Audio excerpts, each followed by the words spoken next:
В ассоциации «Казэнерджи» состоялось заседание экспертного совета по законодательству. Участники встречи – эксперты и специалисты компаний-членов «Казэнерджи», представители других отраслевых объединений и общественных организаций. На повестке дня – текущая ситуация и перспективы развития топливно-энергетического комплекса страны, вопросы законодательства в сфере энергетики, экологии и недропользования, проект закона о Национальной палате предпринимателей. Члены ассоциации на себя какую-то проработку аналитическую брали, готовые материалы нам обеспечили. Мы будем здесь координирующие совещания проводить, а потом вместе на госорганы выходить.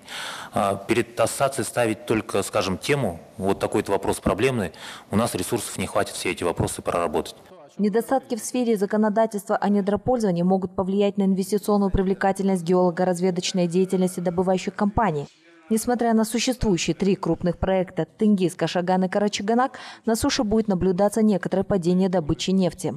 В этой связи была озвучена необходимость разработки соответствующей концепции при внесении изменений и дополнений в данный закон.